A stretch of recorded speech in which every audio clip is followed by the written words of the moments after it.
বিদেশি ছেলে অনেক কিছু নিয়ে আসছে বউয়ের জন্য, আরে বাবারে বাবা সব দিয়া দিছে। এখন লিটনের বউ চিন্তা করে, এই গোলামের ভূতের দিয়ে আমার কাম হইতো না। চাচা বুঝছেন? কাশি উঠছে, একটু জোরে কাশে। এখন লিটনের বউ মনে মনে গোলামের ভূতের দিয়ে আর কাম হইতো না, আমার সুমন ভাই বাবা। কেন কেউ সুমন আছেন নাকি? লিটন কেউ থাকলে রাগ করেন না, সুমন তো জিততে গেছে, বউ পাইছে। এখন লিটনের বউ কি কয়, আমার সুমন ভাই বাবা এই গোলামের ভূত 3 বছর ধরে বিদেশ গেছে, আমার সাথে কোনো সম্পর্ক নাই, আমি তারে পাই না, মহিলাদের একটা খোরাক আছে না নাই। এখন তো কয় গোলামের ভূতের আমার দরকার নাই, আমার সুমন ভাই বালা।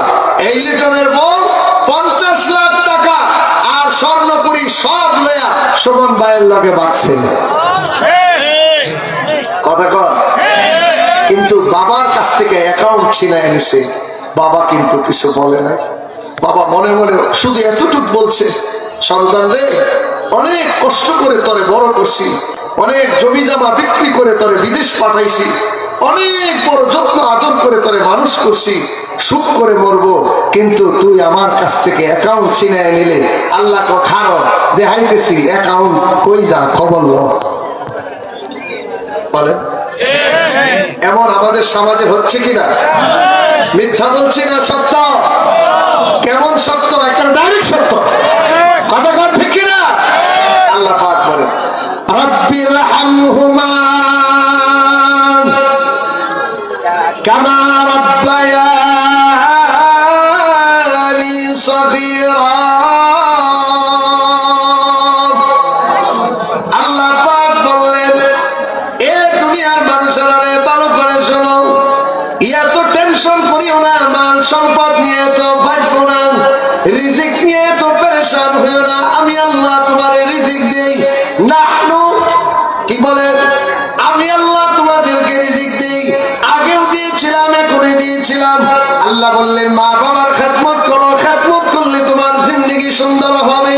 আল্লামা আশরাফ আলী থানভী রাহমাতুল্লাহ আলাইহি বললেন, মা বাবার খেদমত যারা করবে রে আল্লাহ পাক তাদেরকে দুনিয়াতে 6টা পুরস্কারে পুরস্কৃত করবেন।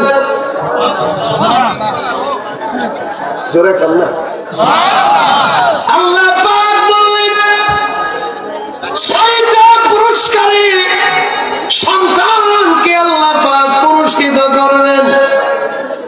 এর মধ্যে সবচেয়ে দামি পুরস্কার হলো, আল্লাহর নবী এক হাদিসের মধ্যে বলেন, কোন সন্তান যদি মার দিকে দয়ার নজরে একবার তাকায়, যদি কোন সন্তান মা বাবার দিকে দয়ার নজরে একবার তাকায়, আমার আল্লাহ তার আমলনামায় একটা কবুল হজ্জের সওয়াব দান করে দেয়। আল্লাহর নবীর সাহাবী বললেন, হুজুর কোন সন্তান যদি দৈনিক মা বাবার দিকে 100 বার দয়ার নজরে তাকায়, আল্লাহর নবী বললেন সাহাবীরা রে আল্লাহর খাজানার মধ্যে কোনো কিছু অভাব নাই।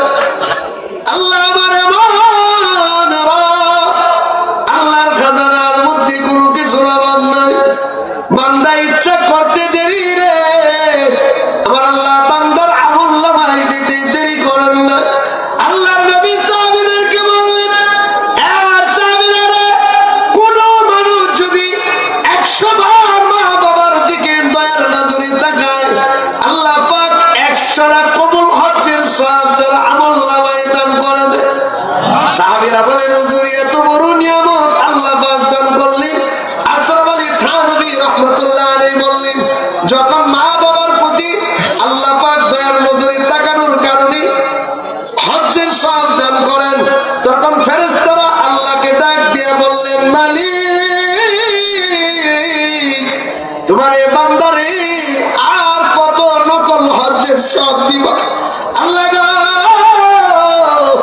এখন তোমার বান্দারে ডাইরেক্ট সশরীরে তুমি বাইতুল্লাহর জন্য তোমার বান্দাকে কবুল করিয়া নাও। আশরাফ আলী থানভী রাহমাতুল্লাহ আলাইহি বলেন,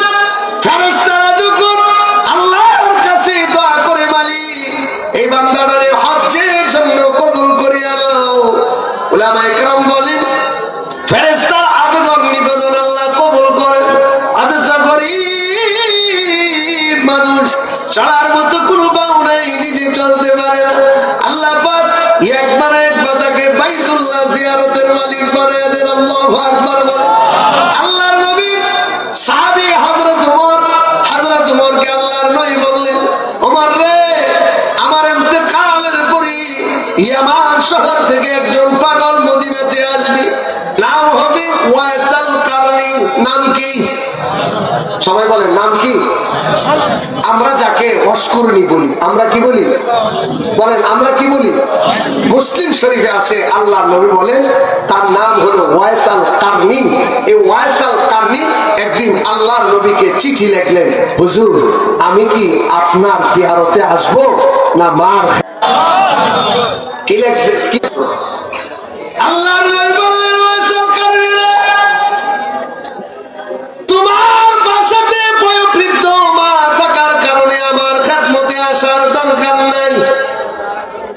তুমি তোমার মার খেদমত করো রে ওয়াইস আল কারনি, মার সেবা করো, মার যত্ন নেও। আপনারা বলেন ওয়াইস আল কারনি যদি আল্লাহর নবীর সোহবতে আসতেন, তার টাইটেল হয়ে যেত সাহাবী, সেই সাহাবীর যোগ্যতা অর্জন করত। আল্লাহর নবী ডাক দিয়ে বললেন, ওয়াইস আল কারনি রে, আমার কাছে আসার কোনো দরকার নাই, তুমি তোমার মার খেদমত করো, মার সেবা করো, আমি বিশ্ব নবী তোমার জন্য দোয়া করে দিব। তুমি যদি মার খেদমত করো, মার সেবা করো, আল্লাহ তোমার প্রতি খুশি হইবেন, সাহাবায়ে কেরামের মর্যাদার চাইতে তোমার মর্যাদা বাড়ায় দিবেন। আল্লাহু আকবার। আল্লাহর নবীর ইন্তেকালের আগে নবীর একজন সাহাবী হযরত ওমরকে ডাকলেন, ওমর রে, ইয়ামান শহর থেকে একটা পাগল আসবে মদিনাতে, যার নাম হবে ওয়াইস আল কারনি। তুমি তাকে খুঁজে খুঁজে খুঁজে খুঁজে মদিনার মধ্যে তুমি বাইর করো। মাইদুর হো মজবুর হো সাইয়্যিদ আলম, মাইদুর হো মজবুর হো সাইয়্যিদ আলম, दीदार दिखाते नहीं आवाज सुना दो, रखसार से बुरका का जरा पर्दा उठा दो, लिल्लाह मुझे हस्न खुदा दाद दिखा दो, रखसार से बुरका का जरा पर्दा उठा दो, लिल्लाह